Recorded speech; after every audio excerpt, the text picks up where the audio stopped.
तो दोस्तों, क्योंकि रिश्तों के भी रूप बदलते हैं कि आज के एपिसोड की शुरुआत वृंदा से होती है, जो दृढ़ निश्चय के साथ विक्रांत से कहती है कि उन्हें अभी जाकर वर्कर्स से बात करनी होगी। वो उन्हें यह बताना चाहती है कि उनकी भूख हड़ताल की वजह से फैक्ट्री को बहुत बड़ा नुकसान हुआ है।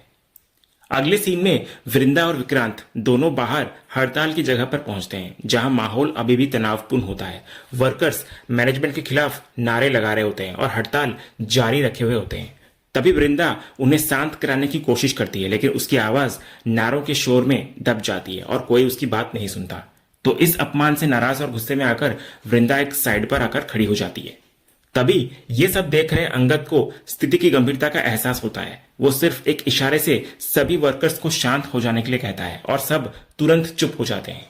इसके बाद वृंदा वर्कर्स को संबोधित करती है। वो बताती है कि उनकी हड़ताल के कारण कल जाने वाला माल नहीं जा सका, जिससे उनका एक बहुत बड़ा ऑर्डर रद्द हो गया है। इतना ही नहीं, क्लाइंट ने अपने एडवांस भी वापस ले लिए हैं, जिससे सिर्फ वर्कर्स का नहीं बल्कि पूरी फैक्ट्री का भारी नुकसान हुआ है।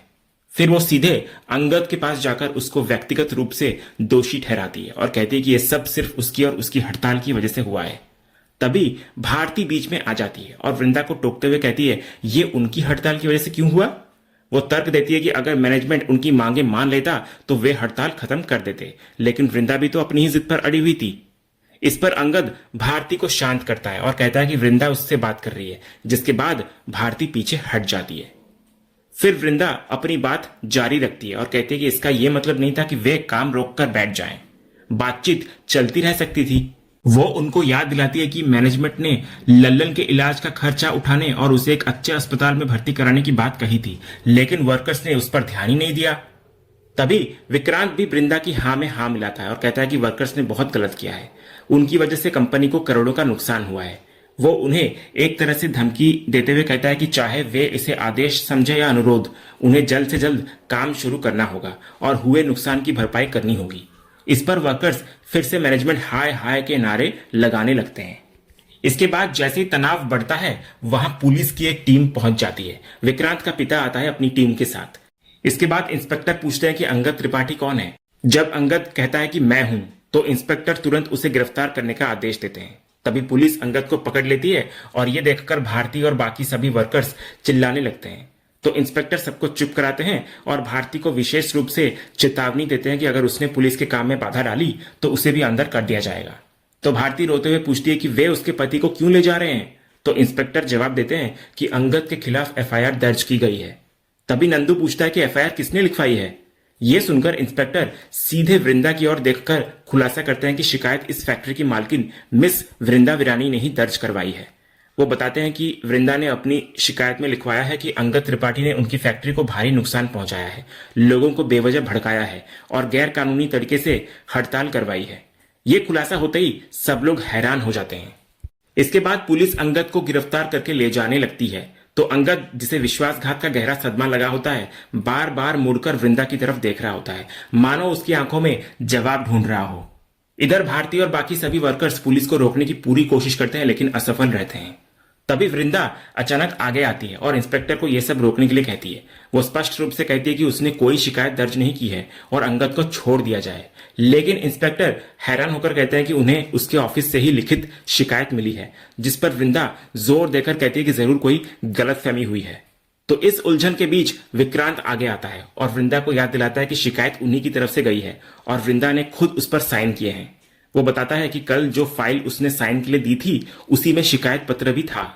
तो वृंदा को तुरंत याद आ जाता है कि जब विक्रांत ने उससे जरूरी कागज पर साइन करने को कहा था, तो उसने बिना देखे ही कह दिया था कि वो पहले ही कर चुकी है। ये महसूस करते ही उसको धोखा दिया गया है और वो अपनी ही गलती से फंस गई है। वृंदा बेबस हो जाती है। तभी पुलिस अंगद को लेकर चली जाती है और भारती इस सदमे से जमीन पर गिरकर रोने लगती है। फिर कुछ ही पलों में उसका दुख गुस्से में बदलता हुआ नजर आता है और वो वृंदा विरानी हाय हाय के नारे लगाने लगती है, जिसमें बाकी सभी वर्कर्स भी उसका साथ देते हुए नजर आते हैं। दूसरी तरफ वृंदा गुस्से में विक्रांत से भिड़ जाती है। वो उस पर आरोप लगाती है कि उसने धोखे से शिकायत पत्र पर उसके साइन क्यों लिए। तो विक्रांत इधर बड़ी ही चालाकी से जवाब देता है कि उसे लगा था कि वृंदा कागज पढ़कर ही साइन करेगी और वो खुद हैरान है कि उसने बिना पढ़े कैसे साइन कर दिए। यह सुनकर वृंदा मन ही मन खुद को कोसती है कि तनाव में उसने इतनी बड़ी गलती कैसे कर दी। फिर वो विक्रांत से पूछती है कि यह शिकायत पत्र बना ही क्यों वे लोग तो समस्या सुलझाने की कोशिश कर रहे थे और उसने पुलिस को क्यों शामिल किया। वो विक्रांत को उसकी हद याद दिलाती है और कहती है कि जब तक वो वहां है विक्रांत खुद से कोई बड़ा फैसला नहीं ले सकता। तभी विक्रांत खुद का बचाव करते हुए कहता है कि उसने जो भी किया कंपनी के फायदे के लिए किया। वो तर्क देता है कि अगर वे आज झुक जाते तो भविष्य में वर्कर्स हमेशा उन्हें ब्लैकमेल करते। वो अंगद के अड़ियल रवैये का हवाला देते हुए कहता है कि उसके पास और कोई रास्ता नहीं बचा था। वो फिर से दोष वृंदा पर डालते हुए कहता है कि उसे क्या पता था कि वो बिना पढ़े कागज पर साइन कर देगी। तभी बातचीत के दौरान वृंदा को अचानक उल्टी जैसा महसूस होता है और वो वहां से भाग जाती है। तो विक्रांत कृपा को उसके पीछे भेजता है। अगले सीन में कृपा वृंदा को पानी दे रही होती है और कहती है कि उसकी तबीयत ठीक नहीं लग रही। तो वृंदा कहती है कि उसे बस थोड़ी बेचैनी हो रही है, ऐसा लग रहा है जैसे। इतना बोलकर वो रुक जाती है। तो कृपा के पूछने पर वो बात को बदलती हुई नजर आती है और उसको जाने के लिए कहती है। और इसके बाद अकेले में वृंदा खुद से बात कर रही होती है कि ये सब क्या हो रहा है, मुझे ये चक्कर क्यों आ रहे हैं। ये सब तो तब हो रहा था जब अक्षय और माधवी आने वाले थे। पहले तो वो इस विचार को खारिज करती है कि ऐसे कैसे हो सकता है, क्योंकि मैं और अंगद तो। लेकिन तभी उसे अंगद के साथ यहां पर भी बिताए हुए कुछ पल याद आने लगते हैं। तो एक भयानक एहसास के साथ वो कांप उठती है और खुद से पूछती है कहीं सच में मैं प्रेग्नेंट तो नहीं हो गई अभी ऐसे वक्त पर जब अंगद जेल में है। अगले सीन में नंदू और कजरी पुलिस स्टेशन में होते हैं। नंदू हाथ जोड़कर पुलिस से अंगद को छोड़ने की विनती कर रहा होता है और कहता है कि असली गुनहगार तो मैनेजमेंट है। बाकी वर्कर्स भी अंगद को बाहर निकालो के नारे लगाते हैं। तभी विक्रांत के पिता आकर उनको डांटते हैं और अंदर करने की धमकी देकर बाहर निकालने का आदेश देते हैं। तभी एक वकील वहां आता है और इंस्पेक्टर को जमानत के कागज देता है। वो बताता है कि अंगद की बेल हो चुकी है और उसे रिहा किया जाए। इधर अंगद मन ही मन ये सुनकर सोचता है बेल करवाई किसने, शायद वृंदा ने करवाया होगा। फिर वो कहता है ये अच्छा है, पहले जेल भिजवाया और अब खुद ही बाहर निकलवा रही है, आखिर करना क्या चाह रही है मेरे साथ वो। अगले सीन में कृपा विक्रांत और रमेश के सामने अपनी चिंता व्यक्त कर रही होती है। वो कहती है कि उसको वृंदा मैडम का व्यवहार अजीब लग रहा है। वे कुछ कहना चाह रही थी लेकिन बोलते बोलते चुप हो गई। तो विक्रांत इसे खारिज करता हुआ नजर आता है और कहता है कि वो ज्यादा सोच रही है, लेकिन कृपा अपनी बात पर अड़ी रहती है। तभी रमेश को खबर मिलती है कि अंगद की जमानत हो गई है। ये सुनकर वहीं मौजूद विक्रांत हैरान नजर आता है और तुरंत अनुमान लगाता है कि यह काम जरूर वृंदा ने ही करवाया होगा। वो गुस्से और हैरानी से कहता है कि उसको समझ नहीं आ रहा कि वृंदा को इस अंगद त्रिपाठी पर इतना तरस क्यों आ रहा है। अगले सीन में वृंदा हाथ में प्रेगनेंसी किट लेकर खड़ी होती है, जो शायद उसके सबसे बड़े डर की पुष्टि करने वाली है। तभी विक्रांत अचानक से पीछे से आ जाता है और वृंदा हड़बड़ाहट में किट अपने हाथ से नीचे गिरा देती है। पकड़े जाने के डर से वो तुरंत उस पर अपना पैर रख देती है ताकि विक्रांत उसको देख न सके। इसके बाद वो घबराहट में विक्रांत पर चिल्लाती है कि वो उसे बिना बताए अचानक से न आया करे। फिर वो पूछती है कि क्या बात है। तो विक्रांत सीधे मुद्दे पर आता है और उस पर अंगद की जमानत करवाने का आरोप लगाता है, ये याद दिलाते हुए कि उसी की वजह से फैक्ट्री को भारी नुकसान हुआ है। तो ये सुनकर वृंदा भी हैरान हो जाती है, क्योंकि उसे खुद नहीं पता था कि अंगद की जमानत हो गई है। तो विक्रांत को यकीन नहीं होता और वो उससे पूछता है कि क्या उसे सच में नहीं पता, जिस पर वृंदा नहीं में जवाब देती है। उधर पुलिस स्टेशन के बाहर भारती अंगद को पानी दे रही होती है और उसकी चिंता करती है। वो पूछती है कि पुलिस ने उसके साथ कुछ किया तो नहीं। तो अंगद उसकी चिंता को इग्नोर करके सीधे पूछता है कि उसकी जमानत किसने करवाई। तो इस पर भारती जवाब देती है कि उसने करवाई है। तो अंगद हैरान नजर आता है और पूछता है कि उसने ये कैसे किया और इतने पैसों का इंतजाम कहां से किया। तो भारती कहती है कि उसने अपने पिता के एक जानकार वकील से हेल्प ली और पैसों के लिए उन गहनों का इस्तेमाल किया जो उसके पिता ने उनकी शादी के लिए रखे थे। ये सुनकर अंगद भावुक हो जाता है। वो कहता है कि इसकी जरूरत नहीं थी, लेकिन फिर वो उसका धन्यवाद भी करता है। तभी भारती कहती है कि वे दोनों एक ही हैं, वो उसकी पत्नी है और ये उसका फर्ज था, तो थैंक यू कहने की जरूरत नहीं है। उधर ऑफिस में वापस वृंदा विक्रांत से कहती है कि यह अच्छी बात है कि अंगद की जमानत हो गई, क्योंकि वो इस मामले को और खींचना नहीं चाहती। तो विक्रांत भी अपनी रणनीति बदलते हुए सहमत होता है कि मामले को खत्म करना ही बेहतर है। वो सुझाव देता है कि वे लल्लन को मुआवजा देकर और वर्कर्स और मैनेजमेंट के बीच एक नया एमओयू बनाकर काम फिर से शुरू करें। इतना बोलकर वो एक रफ ड्राफ्ट भी दिखाता है। जब वृंदा उसको पढ़ने का नाटक करती है तो उसकी नजर बार बार उसके पैर के नीचे छिपी प्रेगनेंसी किट पर जा रही होती है। तभी वो जानबूझकर फाइल से कुछ कागज नीचे गिरा देती है और उन्हें उठाने के बहाने झुककर प्रेगनेंसी किट को उठाकर छिपा लेती है। फिर वो जल्दी से कहती है कि ड्राफ्ट ठीक है और उसे मेल कर दिया जाए। इतना बोलकर वो वहां से चली जाती है। उसके जाने के बाद रमेश विक्रांत से कहता है कि मैडम तो बीच में ही चली गई।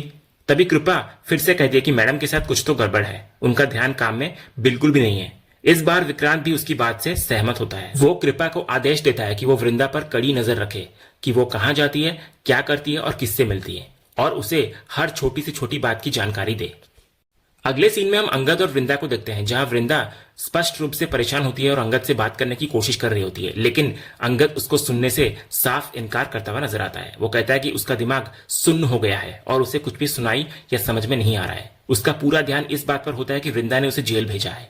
जब वृंदा उससे अपनी बात सुनने की विनती करती है तो अंगद का सारा दर्द और गुस्सा फूट पड़ता है। वो कहता है कि उसे लगा था कि वृंदा उसका साथ देगी। वो उम्मीद कर रहा था कि उसकी पत्नी होने के नाते वृंदा उससे मिलने आएगी और कम से कम उसकी जमानत करवाएगी, लेकिन उसने ऐसा कुछ नहीं किया। फिर वो ताने भरे लहजे में कहता है कि शायद वृंदा को लगा था कि वो जेल में सड़ता रहेगा, लेकिन वो तो वापस आ गया। तभी वृंदा जब कहती है कि उसे एक बहुत जरूरी बात करनी है और वो इंतजार नहीं कर सकती, तो अंगद उसे उसकी सबसे बड़ी कमी बताता है। वो कहता है कि जब उसे अपनी बात कहनी होती है तो वो सारी अहमियत खुद को देती है, लेकिन जब अंगद को अहमियत चाहिए होती है तो वृंदा के लिए उसका कोई मोल नहीं होता। तो वृंदा उसको समझाने की कोशिश करती है कि ऐसा नहीं है, लेकिन अंगद सुनने को तैयार नहीं होता। वो एक पल के लिए थोड़ा नरम पड़ता है और फिर अपनी लाचारी व्यक्त करता है। वो कहता है कि जेल में भी वो वृंदा के बारे में ही सोच रहा था। वो कहता है कि वो खुद को ये दिलासा दे रहा था कि शायद वृंदा से गलती से कागज पर साइन हो गए होंगे या किसी ने चालाकी से उससे साइन करवा लिए होंगे, लेकिन उसकी सारी उम्मीदें तब टूट गई जब वृंदा उसे बचाने या उसकी जमानत करवाने नहीं आई। और फिर वो अंतिम और सबसे बड़ा खुलासा करता है जो वृंदा को पूरी तरह से हिलाकर रख देता है। वो उसको कहता है कि उसकी जमानत भारती ने करवाई है। ये सुनकर वृंदा की आंखें हैरानी से फटी रह जाती है और वो अंगद को देखती रह जाती है। और इसी सीन के साथ आज का ये एपिसोड यहीं पर खत्म होता है। तो दोस्तों, आपको आज के एपिसोड का अपडेट कैसा लगा, अपनी राय हमें कमेंट बॉक्स में जरूर बताएं। अगर आपको आज का ये वीडियो पसंद आया हो तो वीडियो को लाइक और शेयर जरूर करें, और ऐसे ही लेटेस्ट एपिसोड के अपडेट्स जानने के लिए हमारे इस चैनल को सब्सक्राइब करना ना भूलें। मिलते हैं अगले वीडियो में, तब तक के लिए धन्यवाद।